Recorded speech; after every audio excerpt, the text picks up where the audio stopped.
everyone. Thanks for coming out to see the presentation. I'm Brent Toellner. I'm the president of the board of directors and one of the co-founders of the Kansas City Pet Project. Just by a show of hands, how many of you all are a little bit familiar with the Kansas City Pet Project story and what's going on in Kansas City?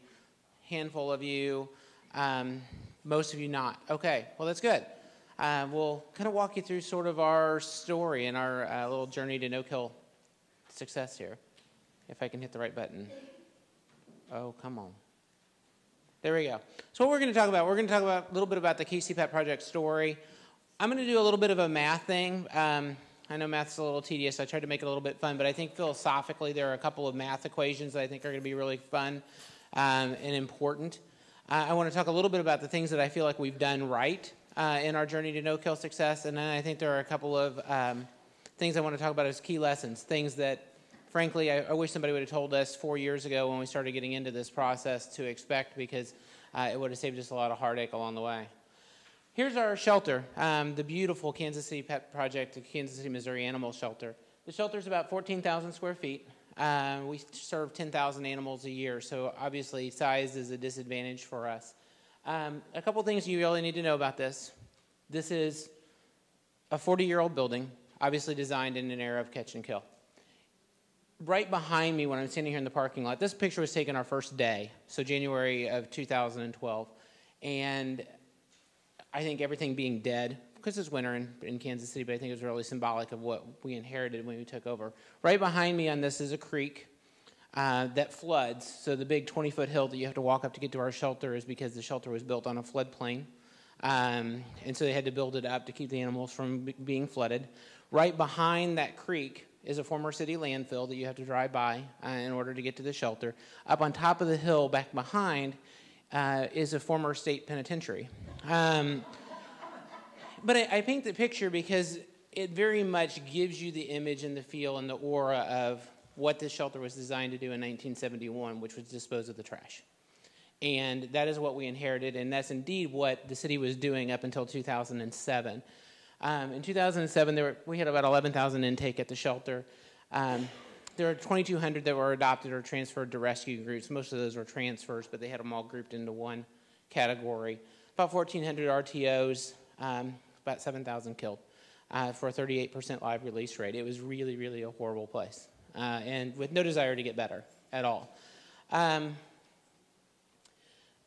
So a lot of us, after trying to work with animal control for a couple of years, decided that was going nowhere. And so we went to City Hall and said, okay, here's what you need to do.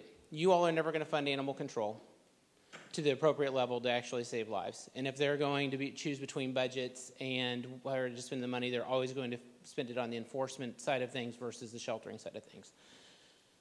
Let somebody else in there spend the same money, let a not-for-profit run it, and then they can raise money to supplement the additional costs, because right now you have not enough money to do a good job, and you have no ability to get anybody with any compassion, because who would want to work at a place that's killing 70% of the animals that come in? If they have compassion, they'll leave in a heartbeat. And so after several years of lobbying, we finally were able to get them to okay, we're tired of hearing about it. If it'll make you shut up, we're going to send out an RFP and we're going to privatize this and show you that you all are more than likely wrong, that this can't get better. But we're just sick of hearing about it, and so we're going to appease you. So in 2009, they hired a private veterinarian. They sent out an RFP. There were 2 bids. Neither of them were great bids because none of the organizations in town wanted the shelter contract. 2 veterinarians bid on it. They made the right choice. They chose the best of the 2 evils on this. But they did do better, right? So a better animal control officer helped lower intake a little bit. Adoptions went up a little. The number killed went down significantly. They had a 57% live release rate. And that continued. So they got up to 63% in 2010. And so you kind of felt like things were sort of okay. I mean, it was better. We certainly weren't killing 7,000 animals a year anymore. But it wasn't all that rosy. So in January of 2011, there were some formal allegations filed with the state vet board against the veterinarian that was running the shelter. Animals dying in kennels, animals sitting in kennels not getting treated, animals that were not even being counted into the system because they were just taking boxes of kittens out and euthanizing them and never even logging them as ever existing. All kinds of horrible things. And so essentially the city said, you know what, this is becoming more of an embarrassment than even when we ran the shelter. You're fired, you're out. So they put it up for bid again. They sent out an RFI, then followed by an RFP. And so they sent out the RFP in May. And that was due the first week of July in 2011. And we'd worked with several different groups. We thought there was going to be somebody that was going to bid on it.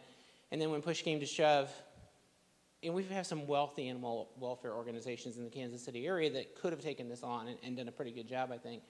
But at the end of the day, nobody felt like this was a salvageable situation. This is set up to fail, and we don't want to attach our name to it. And so the timeline came and went, and there were no bidders. And so our opportunity to really make progress here was like, crap, this may go back to the city because we left them with no options. And so even what little progress we've made, we're going to go back. And so basically we sat around and talked amongst ourselves and said, okay, do we bid on this? We're not really an existing organization. We're just a few people who are advocating. None of us really has any sheltering experience. This is a pretty monumental task that even the professional animal welfare groups don't think they can salvage. But then the reality hit us, is like, could we really do worse? I mean, even if we weren't successful, we would still be successful for thousands of animals a year just because we cared. And so there were 4 of us that sat around and in 3 weeks put together a bid, soup to nuts of what it would take to run the shelter, tried to put together budgets as best we could, and we bid on it. There ended up being another bidder on it from one of the other animal welfare organizations, but they were about $1 million over what the city's budget was going to be for it, and so they really didn't get any serious consideration for it. And so we ended up winning the bid. So a little bit on the contract overview. Kansas City, Missouri, I should specify because there's some confusion where Kansas City is. We're in Missouri. There is a Kansas City, Kansas that's much smaller than us. We serve a population of about 460,000 people. We have the shelter contract only. The city still runs the animal control enforcement side and field services. We're open intake. So we take anything from animal control. We take anything that our owner surrenders from a Kansas City, Missouri resident, or any public stray drop-offs from a Kansas City, Missouri resident. Our bid was for $1.2 million from the city. Our current operating budget is still too low, but it's about $2.5 million. So we're now supplementing about half of the shelter operations after 3 years. But this is why, I mean, we even got an increase from them. And so this is part of the reason why they weren't successful before, because you're trying to care for 10,000 animals with $800,000. The math just doesn't work on it. And so this is one of the reasons getting a not-for-profit in was really important to them. So we got the contract. They told us the day before Thanksgiving that we signed the contract and said, you all are taking over January 1. We had a staff of 1. So we determined an executive director, and we had 35 days to hire a staff to open up a fairly large shelter facility. And so we scrambled, but on December 31st, we basically stood outside and collected keys from the old staff. And then the next day, January 1, we introduced our new staff to the world. January 1 is a holiday. Every shelter in the Kansas City area was closed. So it would have made sense for us with a brand new staff to be closed and you know, just kind of let them get adjusted and learn their jobs. Half of them had never even set foot in the shelter before, or any shelter for that matter. And so we did what any non-logical group would do and said, we're going to set a tone of where this is going to be different. We're going to be different from the other organizations in town, and we're going to focus on saving lives. So not only were we open, we had an adoption special and invited everybody to come out to our untrained staff and a group of animals. None of them had been vaccinated on intake, and so we had disease issues like crazy. And it's like, come on out, save these animals. We're serious about saving them. And so we did $20.12 adoptions on our opening day. And in our first week, we saved 180 animals out of that shelter through this $20.12 adoption special and just basically telling everybody what we were doing. Since then, things have been pretty rosy. We've essentially had an 86% live release rate in 2012. That was good. We just didn't make it through kitten season that first year. We didn't have enough support to get through kitten season. 92% in 2013 and 93% in 2014. A couple of numbers I want to highlight here. First of all, you can see this intake numbers going up. I'll talk a little bit about that, kind of what's causing some of that. Our number of adoptions, we've doubled the number of adoptions since our first year that we were there.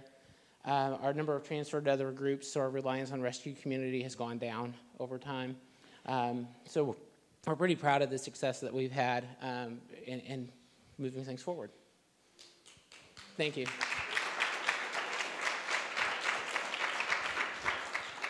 So I want to talk a little bit about the numbers game of it, because I think some of this is a little bit of a math-related thing, and I think it's common sense, but it changed some of the mindset of some of the things that we focus on.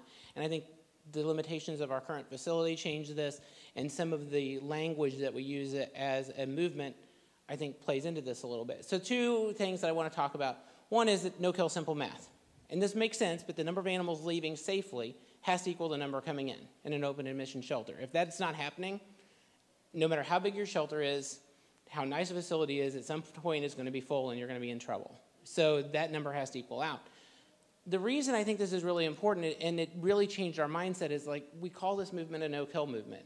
And I think it causes our brains to focus a little bit on not killing animals. And what we found is if we focus on the animals leaving safely and the saving of animals and call it a high save movement in our place, now all of a sudden it changes the idea of it. I know when we first started out, it was really kind of that revelation for me is at the end of every day we talk about all that, we send out a thing to all of our volunteers and say that these are who our successful adoptions are, and this is what our intake was for the day. And it was like every day you'd sit there and it's like, okay, we took in 33 today. Okay, we took in 25 today. And it's like you're always looking for it to lighten up. And it's like, and so you were just dreading to see what that intake number was every day. Well, here's our reality. We're taking in 10,000 animals a year. So every day we're going to take in on average 27. So we can't focus on the 27. We know they're coming. What we have to do is focus on getting 27 positive outcomes. And if we have a day where we don't have 27 positive outcomes, then we've lost ground on where we need to be. And so when you start changing that mentality of focusing on all of the live outcomes, and that's why I call it a maximum life-saving movement, that's what we're trying to do, is we're really wanting to focus on the maximum life-saving of this. And I think that mentality of focusing on the life-saving and not on the not killing comes if you save them. And so I think changing that focus for us was really a key part of it. The other thing I want to talk about is thoughts on managing length of stay. Really important for us in a really small shelter that takes in a large volume of animals. We need to move them out very quickly. So I'm going to give this example for you because this is sort of a small number to play with, but it gets really big in a hurry.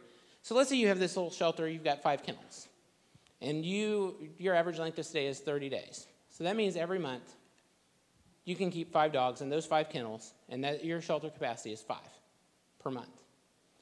Now, if you lower that length of stay to 15 days, now all of a sudden your shelter capacity, you just doubled it to 10. If you lower it to 10 days, 15. And so now all of a sudden this same 5 kennel shelter is saving 15 animals every month instead of 5. No more increased staff, no increased work. All you're doing is moving the animals out and through your system more quickly. And this can really add up. So if you think about if you're saving 5 animals a month times 12 months, there's only 60 animals that you're able to save. But if you're saving 15 a month by the 12 months, now all of a sudden it's 180 lives saved. You've tripled it. And now if you think about this in the scope of you're no longer running a shelter that has 5 kennels, but you're running a shelter that has 200 kennels. What does that mean from a life-saving capacity? And so we might be a little obsessive about it, focusing on decreasing length of stay and doing all the things you can do to decrease length of stay, because the less time the animals are there, the less likely they are going to get sick or to get stressed, and they're not taking up space that you have to care for them, and they're in homes, which is the whole goal of it, and you just want to ramp that process up. So how do you do this? Some things to decrease length of stay. Be open. One of the things that we learned really quickly, so we started off, we were closed on Mondays, and Michelle, who was one of our co-founders here, was actually doing the math on it, and she's like, in Missouri, our stray hold time is 5 days, which meant that by being closed on Mondays, we basically were keeping every animal for an additional day of stray hold, except for the ones that came in on Monday. So just by nature of being closed, because that closed day didn't count as a stray hold day by state law, we were actually costing ourselves 8,500 kennel days just by being closed.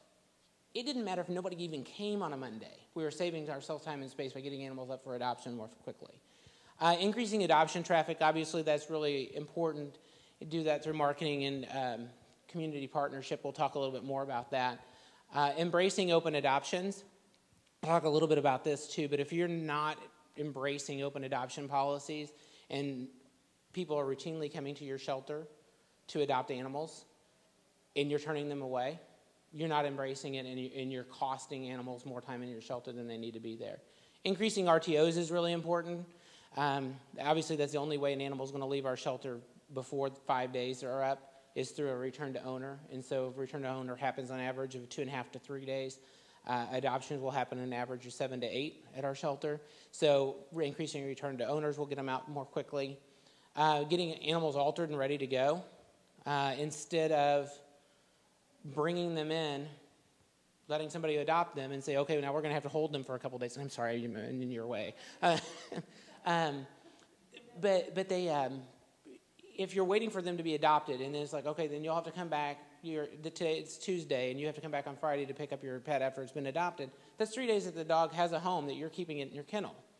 So if you can get them out, altered and ready to go very quickly, then all of a sudden you're just shipping them out of the shelter instead of planning on saving the money that would come with if you end up euthanizing the animal later. Get them altered up front so you don't have to euthanize them. Sometimes that's not possible, and I realize not everybody has full-time vet staff and 7-day-a-week vet staff, but usually the state laws allow for you to send them home and then bring them back for their sterilization. Do it. Send them out unaltered, bring them back in. Most people want to comply. Most people want to do it. We take a deposit. They bring them back. Again, get them out of the shelter. They have a home. They don't need to be in the shelter any longer once they have a home. Make a plan for all your animals. I think this is really kind of an important thought process. So when an animal comes in, I think most of us can look at an animal in a shelter and say, I know the most likely scenario this animal is going to leave safely. If it comes in with a collar and tags or a microchip or painted toenails, there's an owner looking for that pet that you're most likely is going to leave through return to owner. You might have a breed-specific rescue, like we have a Doberman rescue in here, and if we have a Doberman that comes in, I know 99 times out of 100 that Doberman's going to the Doberman rescue on day 6. I don't have to worry about it. I don't care. I know how that dog's getting out of the shelter.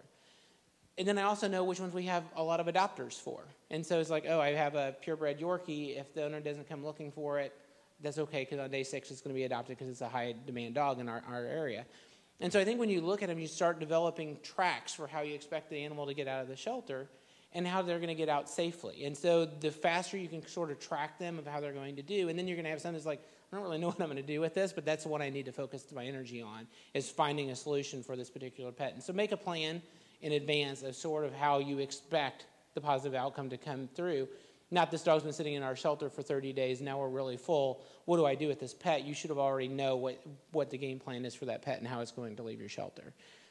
And I think this is really, really important. So length of stay is not only something important for your open admission shelter, it's important for you to treat your rescue groups the same way, because those rescue groups are working as an additional kennel space, and so you need to think of them as kennel space in this equation to move them out of foster, so they don't just go there and it's like, whew, they're no longer a problem for me. You need to free up that foster home for the next time you get full. So think of your fosters that way.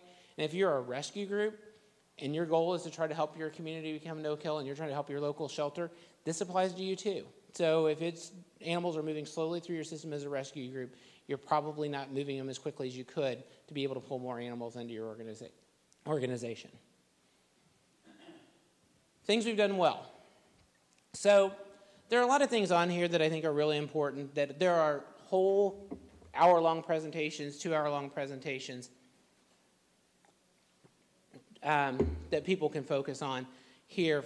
Obviously, we rely heavily on volunteers and on fosters and on off-site events and lost and found and rescue groups. Those are all things that if you're going to be successful, you have to do. I'm not going to focus a lot on those today. In fact, very little on those today. But know that those are things that we all do. I just don't think that our programs are necessarily, if you went to something from APA, that we're doing anything uniquely different than what APA is doing from that. So I think that that's something that you can go get from other areas. But I do think there's some things that are unique to us that I'd like to spend a little more time on. And my clicker, there we go. One is improving the image. So for us, we inherited this shelter that had a 40-year reputation of basically being a very high-kill shelter. When they tried to privatize it, that failed into an abuse and neglect situation. we basically felt like we inherited, and then we were a new organization. Nobody knows who we are. We have no track record of success. There's no reason to believe we're going to be successful. So I think when we inherited the shelter, everybody kind of just like, oh, well, here we go. And I think the expectation is that that dark cloud hanging over that shelter facility was going to carry over and that we were going to fail. And I very much think that for 6 months, people sat around waiting for us to fail like everybody else had ever failed. And I think good imagery is really important. So, I mean, how different is this picture from the first picture I showed you of what the shelter looks like? Now, you can only polish up that shelter so much, but you can do some things to make it nicer to focus visually on what's going on. Cultivate your relationship with the media. The media has been very kind to us, but it's because we've cultivated those relationships. We've told that story, but it was really important to change the narrative. The narrative of the media has always been the animals are dying in the shelter. It's a horrible place, and so it's an easy thing to just continue to play off of. And so our role with the media was like, you need to start talking about this differently. These are a group of people who care and are passionate about what they're doing, and they're going to be successful one way or the other. And so you need to start changing the language that you use because this is different. And they could come in right away and see that things were different when they would meet with our staff and meet with the people there. And this is really important. So social media, obviously the media can only do so much, and we're in a fairly large market, so it's not like they're looking for something to cover every day. Your social media is your mouthpiece. And if you have animals in your community that are in danger of being killed, then you need to be using your Facebook page to promote those animals. And the number of animal welfare groups I see that are posting meme after meme that just kind of circulates around the internet, it's like that's not doing anything to save the animals in your shelter today. And so use your Facebook page and your social media to save your pets in your shelter today and long term. But some of the meme stuff that is going around I think is really hurting organizations that can be doing better and doing more. One of the things we did a lot early on was a day in the life. So we showed cats just chilling in their cat place and our staff interacting with a large dog that needed a little socialization in the front office. And I think these types of things were really important for us because now all of a sudden, instead of these horrible conditions, we're fighting it with images of animals that are kind of digging it there. And of an uncaring staff, we're changing that image to a staff that's like interacting with the animals and liking their jobs. I kind of compared this early on, if you're familiar with ESPN and the Sports Center commercials, and how they always have the mascots and the marching bands in the hallways at the ESPN studios to be the center of the sports universe. We wanted Casey Pet Project to be the center of the animal welfare universe in Kansas City, and that we were kind of creating that image of this place. And I think that worked really well for us to change that dark cloud that hung over us. It's like, no, these people really care, and the animals are being well cared for. So open adoptions. I wish I could go on for like 2 hours about this topic, but the idea on open adoptions is that the vast majority of people who show up at your shelter are making the decision that they want to adopt a pet. So they've already made one good decision. So they've also made the decision that they're going to get a pet. So if you deny them, they're going to get a pet from somewhere else. So if you have somebody who's already made one good decision to come to the shelter, who you know wants to adopt a pet and is going to get one from somewhere, now it becomes your responsibility to be sure they get one from you and get one that matches their lifestyle and fits with that. And looking for reasons to say yes to those adopters instead of reasons to turn them away. I don't care if it's a young couple who may or may not be married that you think, well, if they're just dating or whatever, if they split up, then that dog's not going to have a home. More than likely, that's going to be the biggest argument they have when they split ways is who gets to take the dog. Whether it's an African-American family that lives in the wrong zip code in your neighborhood that wants to adopt a pit bull, they're not there for dog. They're not fighting that dog. And so adopt them. Find a way to do it. These 3 young men came in and they wanted the coolest cat in the shelter for their bachelor pad. And so we've accommodated with the coolest cat in the shelter right there. And so Boots went home with them. And so, looking for reasons to say yes to these people and finding great matches for them instead of just turning them away saying, oh, well, they're most likely just going to surrender the pet back to you. I don't care. We'll just treat it like it's a foster home. And then when the pet comes back, we'll find it in a new home. But 9 times out of 10, it's going to work. And so we're going to make it work and we're going to do it as long as we're not sending the dog to an abusive situation. We do the same thing. We have a lot of organizations in our community that have fencing requirements, and you can't have a pet if you don't have a backyard. Well, most people don't need one.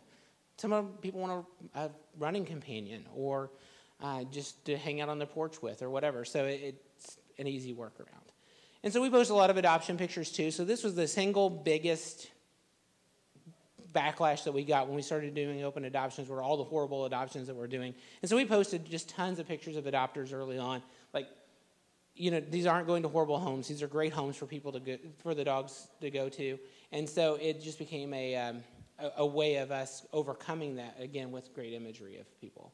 And yes, not everybody who wants a pit bull is from an inner city hood thing. So we also reach out to new audiences. So we have somebody who speaks Spanish in our office, and I think we're the only ones that are catering to the Hispanic community, and so we actively reach out to them.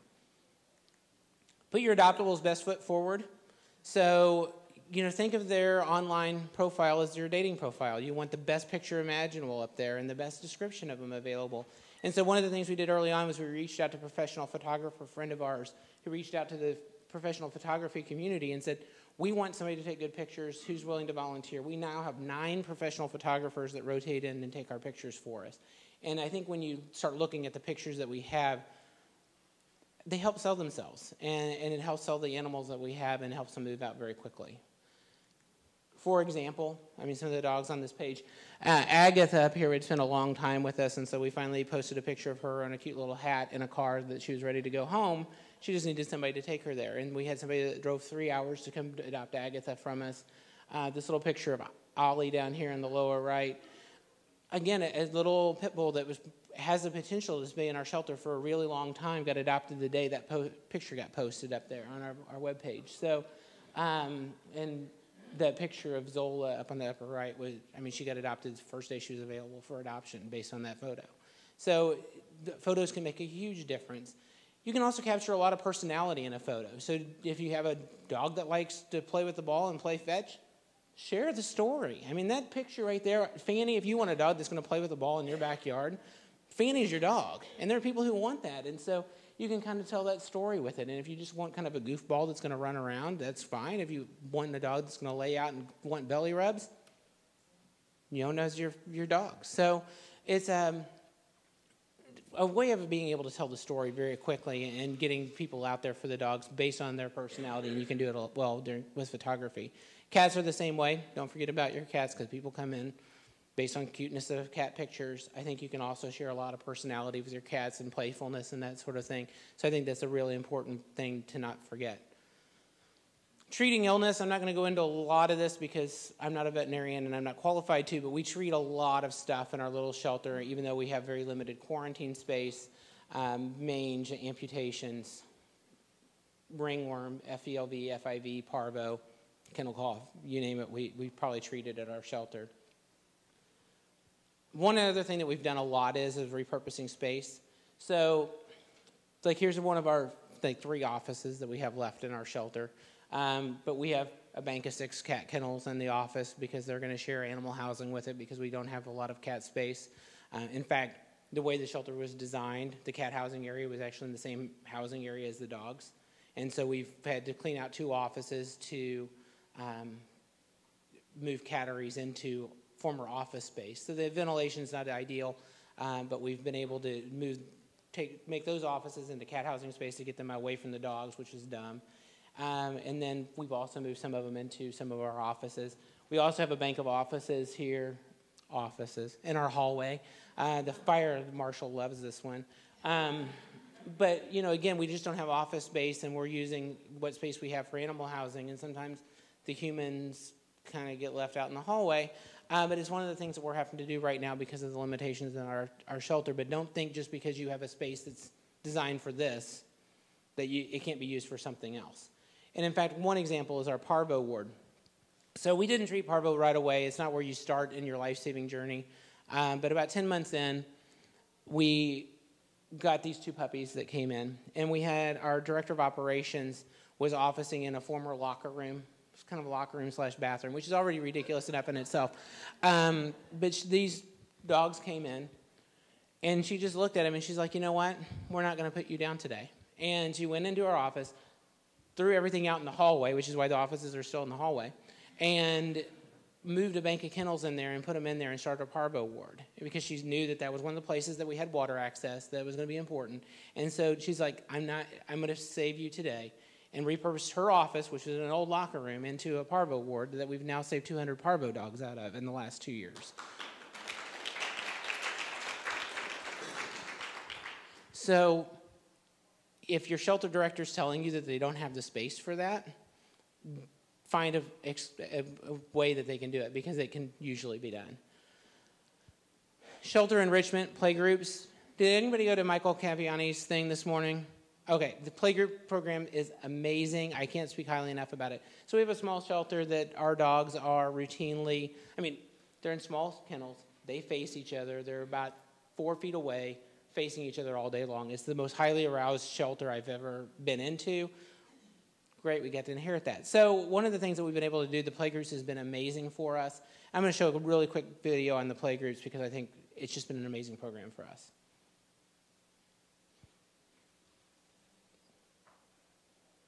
There we go.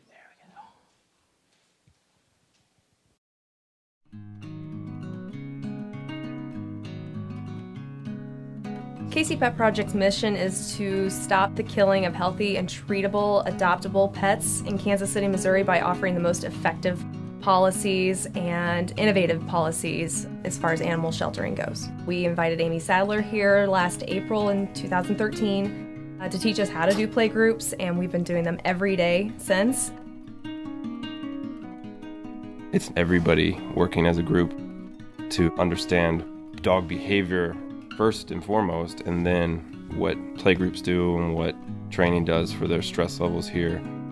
And if we work as a group, then it's way easier for dogs to get adopted.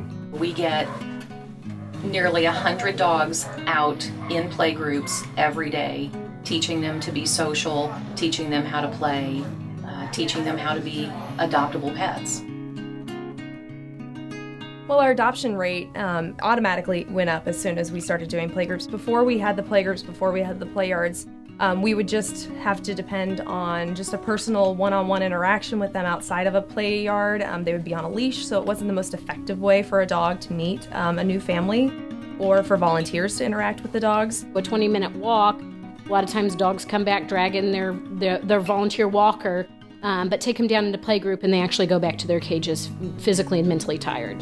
We built 9 beautiful yards thanks to donations from the public, and started doing playgroups as a way to socialize the dogs every day here at the shelter. People can come and see the dog interacting with another dog, whether it be their own or another dog here at the shelter. We're able to take more confidence in their placement by knowing what's the right kind of animal to pair them with, what's the right kind of home. One thing that Playgroups enables us to do, and the knowledgeable staff enables us to do, is paint a clearer picture of what kind of animals they are, what sort of situations they can tolerate, and ultimately if they're going to be able to go to homes or not.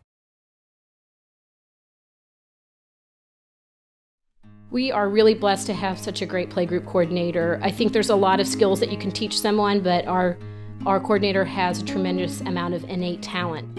I have volunteers that bring dogs down to me, and I introduce them together and put them together so that they can learn how to play. A lot of dogs come here who haven't been socialized, so they don't know how to interact that well with other dogs, and so I work with them so that hopefully they can get a home. He has a very neutral presence in the yard. When he speaks, it's purposeful. When he uses his body, it's purposeful.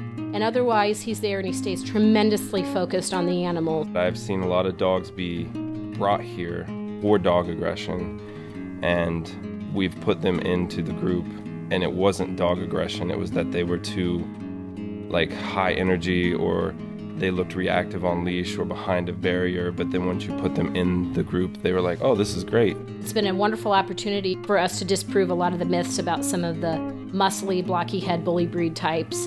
I think a lot of people fear them, a lot of bias in the media about these types of animals, and we have the opportunity to defy the stereotype that these animals are unsafe. A lot of times they're some of our best, most social players, and feel really confident about being able to place those animals after we see them out interacting with other animals daily. And it's just because of the judgment we make at first glance. And when you have these tools like playgroups and a knowledgeable staff and people that really understand behavior, we're able to see through that initial judgment and maybe see that it has so much more to offer, or it's infinitely more socialized than we thought, or it actually is very dog friendly and it would match great with the home. Whereas before a dog might have been labeled as dog aggressive or dog selective, we now know maybe that dog doesn't like, higher energy dogs, but they like, the lower energy dogs now, and we are able to match them up and really get to know each and every dog that comes through the KC Pet Project. It is critical for these dogs in teaching them how to play, in teaching them how to be social. We're helping save lives. We're helping to find homes for these dogs.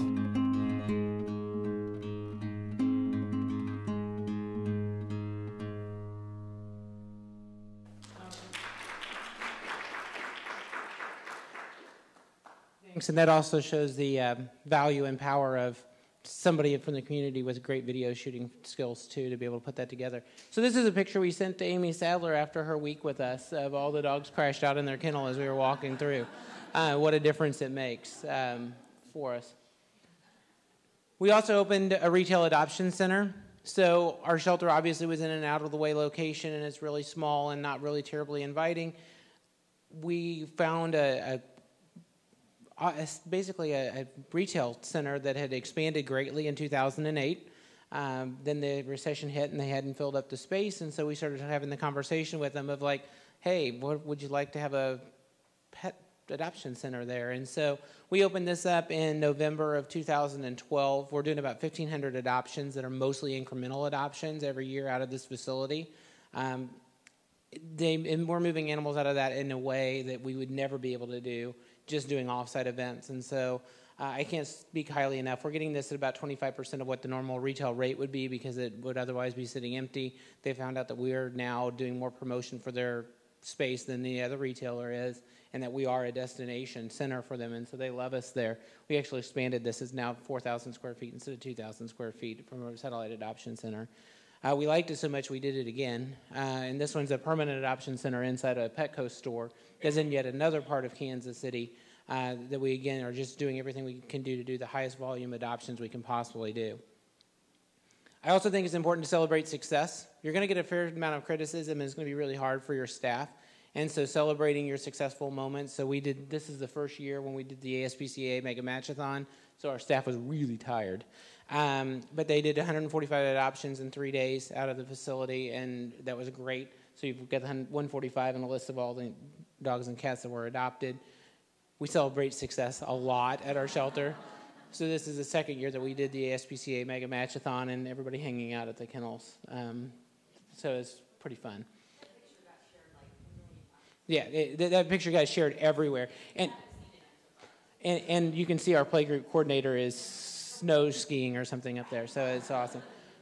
We also celebrate success for medical. So this is a dog roadrunner that came to our shelter, had been abused, had been strangled by his owner, allegedly, since the court case is still pending, allegedly strangled by his owner, was thrown off a third-floor balcony, had his eyes popped out, a broken pelvis, obviously came in. This isn't as bad of a picture as I could have shown you. I'm not a gore fest person. But we ask for the public to help us in saving Roadrunner's life. And, I think it's equally important to celebrate the success. Roadrunner, he got fostered by one of our staff members, and she could not part ways with him. So he's doing great and in a loving home right now. But a good ending. But it's important to not only, when you go ask the public to help some of these cases, let's celebrate the good, happy endings, too. And so I think we're really good about, not only do we ask, and you have to be careful because people come to our Facebook page for happy, and we always want to be happy, but sometimes you have to share some of it in order to get the money you can to treat some of these. So Ace was another dog that was actually found in a dumpster in its kennel. It had been thrown away. The owner said she thought he was dead, but he was alive. Kia was left in a car in our tow lot for a month, and one of the tow lot people finally found him in the tow lot. Obviously, Silas was a bad mange case, and so you just celebrate the happy endings and the good. And then be a part of the community. In order for you to be successful, you're going to have to reach beyond animal welfare people. You need the community to embrace this. And in fact, a lot of the animal welfare people, maybe some of your most controversial, talk back to you people. So be a part of it and get involved. We get involved in the Kansas City Fashion Week fashion show and have kittens with the models on this. We have KC Pet Project branded coffee. Our local brewery, Boulevard Brewery, they do have the Hometown Brew, Hometown Pets, Hometown Brew is a great combination with them and a great audience for us. We participate in parades. We did the KC Timber Challenge, which is sort of a Tough Muddery type competition. But one thing I want to talk about is, like, you can't just take from these organizations. You have to give back. And so we actually won for having the largest team to participate in the KC Timber Challenge part of it. So, you know, we gave back to them as well as them giving to us, which is great. Tie in with local celebrity. So we named, when the Royals were on their playoff run last year, which surprised all of us, we named a dog Billy Butler after Billy Butler, the baseball player. Tagged him in Facebook and on Twitter, and so all of a sudden we ended up with a photo shoot with Billy Butler holding Billy Butler, and it turned out to be great. We also did Salvador Perez the catcher for the Royals, and it really played into a nice. The Royals shared this, and so they have millions of followers, and so now all of a sudden we're getting our name out to people that otherwise wouldn't follow us. And it doesn't have to be, not everybody's lucky to have a professional baseball team in their community. We've done it with politicians. We've done it with newscasters. We do it with reporters. We're shameless. So we'll do a lot of those types of things. And then tag them in so we can kind of get the social media part of it going. Create your own event. We did a Star Wars Day, had people dressed up as Star Wars characters to come out, and we had kids coming out, and it ended up being a really fun event for us. So we've got about 10 minutes left, and I'm going to talk about a couple of the key lessons that we learned along the way. Number one is getting everyone on the same bus. Because if you have people inside your organization that don't believe in your mission, who don't believe that this can happen, they will undermine you every step of the way and make it happen. We parted with a board member before we ever even stepped foot in the shelter. So one of our 4 original people we kicked off before we ever started. We parted ways with our executive director 4 months in. We've parted ways with a lot of people along the way. You have to get people on the bus, because if everybody's not embracing the mission, they will eat you from the inside out. And so I think that's really important to just know you have to get buy-in, and it's going to take some time. The rules are going to be stacked against you. We have a lot of city and state regulations that are important for the welfare of animals, but they aren't always designed around life-saving. I think some of the things around stray holds for cats that you know no one's coming to come look for, but holding them for 5 days in the shelter is almost cruel. When you have a feral cat in there that you have to hold that you know isn't somebody's pet. Things on who can vaccinate pets, whether it can be a veterinarian or whether a vet tech can actually do it. Kennel sizes sometimes are crazy. One example for us are our play yards. So we designed the play yards, we put them out there, and then the dogs trampled it all down, and it became mud. The Department of Ag came out and said dogs can't play on mud. And so we were like, what? And they're like, well, they can't play on mud because you can't sanitize it appropriately. And so after a lot of debate and some talk with some lawyers, we lost. And so it would have been fine if we left the dogs in the kennels all day long with no enrichment. That would have been cool. But bringing them out to play on dirt and roll around in the mud was not fun, or wasn't legal. And so we had to put the AstroTurf in the play yards, which cost us about $50,000 to do. So it can be very challenging. Know that success is not linear. You are going to have days where you get caught up in the squiggle.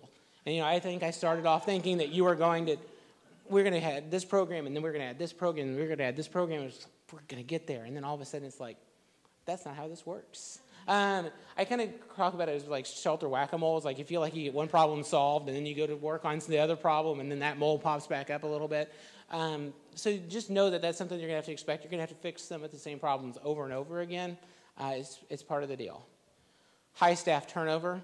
Obviously, we don't have a lot of money to work with. We don't pay tremendously well. It's a very emotional business. It's very draining on staff. Being sure you fill the pipeline with good, compassionate staff that buy into your mission. It's easier now that our mission's more clear to people. I think when we were even doing things early on, just kind of flying by the seat of our pants, I think our mission was a little bit less clear, and so it was harder to attract people in there because they weren't seeing our mission every day. I think now that they are, it's a little bit better. Success is a little bit of a double-edged sword. So as we become successful, a lot of the pets that were being rehomed through informal outlets like Facebook and Craigslist are now coming to us. And so, our intake's gone up 59% since 2011, 48% since even when we first started, or 41% since we first started. Most of that is from the public bringing them to us and not from animal control, because they feel safer bringing them to us. I like that they're feeling better about bringing animals to us, but because they trust us, but at the same time, it kind of sucks. So be aware for it, because you have to plan for it, and that's why we're even looking at maybe a third adoption facility, because we may, if this goes up another 20% this year, we're going to be in a pickle. Be transparent. So share your numbers, share your successes, share your failures. So share it with the numbers, share it with individual animals. If you raise a whole lot of money for a dog that ends up dying, you're going to have to be honest about that and just say, hey, we tried and you couldn't make it. And be honest about your mistakes, because you're going to make some along the way. And if you try to cover them up, you will get crucified for it. So just own up to them and be honest with people. And I think the more openness you have, the less criticism people can have for you. And I always like to tell people, don't just go on your Facebook and social media and tell people how great you are. Do things that are great, and then tell people about the great things that you're doing. And then have a thick skin. No matter how good of the job you do and how nice a person you are, people are going to criticize the heck out of you. A lot of them are going to be current animal welfare people. And so I would laugh because after our first quarter of being there, we published our numbers for our first quarter numbers. And that same day, based on the same set of numbers, and we were at about an 89-90% live release rate. It was January, February, March. It's not the most challenging months for us. But I got 2 emails. One of them was from, you are a liar. You're a jerk. There's no way you all can be this successful this fast. I'm going to do an investigation on your numbers because you all are liars. About an hour later, I got a criticism from somebody else. It's like, you should be embarrassed. There are animals I know that are healthy, that are treatable, that are getting killed in your shelter. You should be embarrassed by not doing everything you can to save lives. Same numbers, same post, and that's the feedback you get. So people are going to find ways to criticize you. I think one of the biggest things to learn is who to listen to, because there will be criticisms that you should respond to. Who you should respond to and clarify, and then who you should just completely ignore. Because there are some people you should just completely ignore everything that they say. Focus on your supporters first. I love this quote. But it's the easiest way to get people to do what you want them to do is to start with the people who want what you want, and then over time, an engaged and motivated base of followers is the single best way to earn more followers. And there are people in your community that want what you want. Focus on them, embrace them, bring them in. They will be the group that goes out and reports brings in your next round of supporters. And I think it's incredibly important. We had to fire volunteers.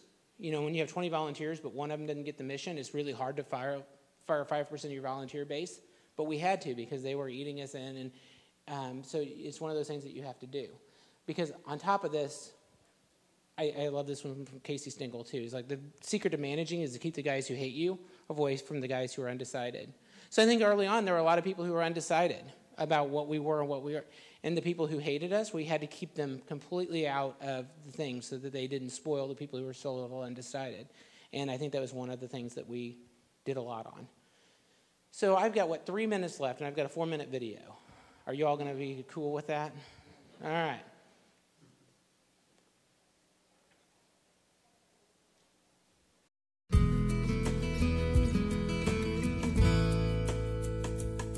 We had been advocating for a long time for the privatization of our municipal shelter. The shelter was euthanizing nearly 70% of the animals in the shelter, and we knew that we could do more for homeless animals in our community. So when the opportunity came to bid on the shelter, and that first deadline passed, and no one bid, it was time to put up or shut up. We made the decision to, in 3 weeks, put together an entire soup to nuts bid and business plan on how to run the Kansas City, Missouri animal shelter. And 3 weeks later, submitted our bid and ended up winning the bid. The very first day we were open, we held a huge adoption special, $20.12. When we did, I believe, 180 adoptions that week, it just kind of went from there. Everything you need to do to save lives, you just start doing it. We never had a prejudice against this one's too hard, this one's too old. If you take the idea of shelter euthanasia off the table, it's amazing what type of ingenuity you will come up with to solve the problems that you have. And day in and day out, our staff continues to come up with ingenious solutions to overcome some of the challenges that we have. I think one of the biggest challenges that KC Pet Project faces is the facility itself.